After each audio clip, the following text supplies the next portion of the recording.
il a commencé à l'école parce qu'il devait, rendu au cégep, il devait choisir des champs d'intervention. William, il a dû changer 3-4 fois de branche. C'est un petit gars extrêmement intelligent. Il s'était inscrit quand il était jeune au karaté, puis ça n'a pas été bien long, qu'il est devenu un expert en karaté hyper rapide. Il a une passion qui s'appelle les pailles, qui est jongler avec du feu puis des câbles. Il fait des affaires. Là. Tu sais, il réussit à faire quelque chose, puis moi, le réflexe que j'ai, c'est s'il réussit là, il va réussir ailleurs. C'est clair. Okay. C'était correct. Moi, j'attendais. J'y ai parlé avant-hier, puis « Allô, papa, comment ça va? » Puis là, il me jasait ça, là, passionné. Là. Moi, je suis satisfait. Il est à la bonne place. Il est souligné sur la bonne track. Lui, il est dans une entreprise, il dit « Ils sont le fun, la gang est vraiment cool, je suis heureux comme jamais. » Merci. Lui, il a compris qu'il faut travailler pour être bien quand on ne travaille pas, mais quand il est là, il a compris aussi qu'il peut être bien pendant qu'il travaille. Et ça, quand tu atteins ça, là, ça c'est le summum. Il peut être bien quand il travaille. Ça veut dire qu'à quelque part, il s'accomplit ou il a du fun dans ce qu'il fait. Bien sûr. Moi, là, je dirais là, que dans les gens que je croise, 80% des gens font leur travail parce qu'ils sont obligés, parce qu'il faut qu'ils payent le char, il faut qu'ils payent leur maison. C'est plein. Regarde, tu travailles pour être bien quand tu ne travailles pas. Si quand tu arrives à la maison, tu es fatigué, ce que j'ai beaucoup aimé de la dernière entrevue que tu as eue, ce qui était merveilleux, c'est qu'elle n'arrêtait pas de parler du trafic et du plaisir qu'elle avait de travailler à la maison. Je veux dire, c'était le fun, c'était vraiment intéressant. Je pense pas qu'il y ait grand monde qui est passionné de passer 2 heures de trafic le matin. Là. Il n'y a personne. Ils le font pour une raison. Il y a une raison pour laquelle ils endurent ça, quelque part. Là. Non, mais dans mon cas, ça va jusqu'à jamais je vais aller travailler à Montréal. Moi, j'ai une demande d'entrevue ou de rencontre ou d'affaires à Montréal. Dis-moi que tu vas être à 10h30 là, parce que je ne veux pas me rendre là. Puis 3/4 du temps, je vais prendre le métro. Moi, même si j'aime bien ma voiture, je vais prendre le métro. Puis je ne veux pas traverser puis attendre.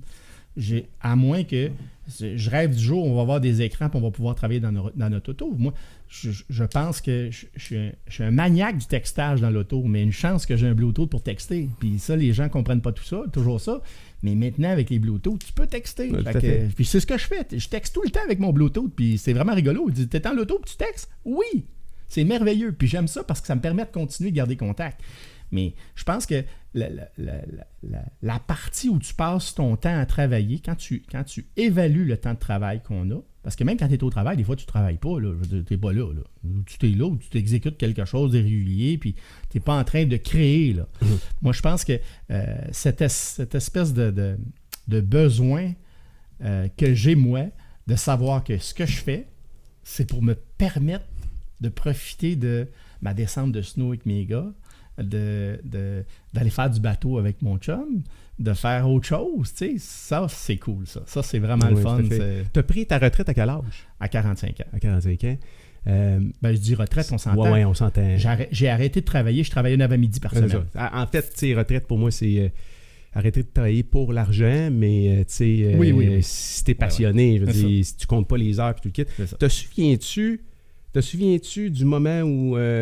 puis je sais pas si, puis là je vais dire dans ton temps, on n'a pas une grosse différence d'âge, toi puis moi, là, non, mais te souviens-tu de l'expérience que tu as vécue de t'asseoir devant un orienteur à l'école, en secondaire, je pense que ça se passe en secondaire 4 ou 5, je sais pas si ça se passe encore aujourd'hui, où là, déjà, on a 15-16 ans, on sent déjà une pression sociale. Je t'arrête, j'ai pas vécu ça du tout. Moi, j'ai vécu cette expérience-là qui a été à quelque part pas mal traumatisante parce que moi, j'ai un déficit d'attention, puis à l'école, j'étais mais vraiment pas bon. Tout ce qui est moindrement scientifique, cartésien, calcul, tu m'oublies.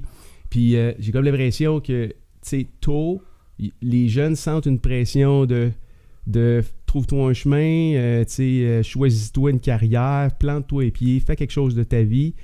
Et à quelque part, je pense que c'est comme une erreur de mettre cette pression-là parce que c'est comme si tout de suite, ils devaient trouver ce qui allait les passionner pour le restant de ta vie. Alors que si tu regardes le chemin de la majorité des entrepreneurs ou des gens qui vivent de leur passion aujourd'hui, à quelque part, ils ont découvert cette passion-là en mouvement, en faisant des choses. Hit it!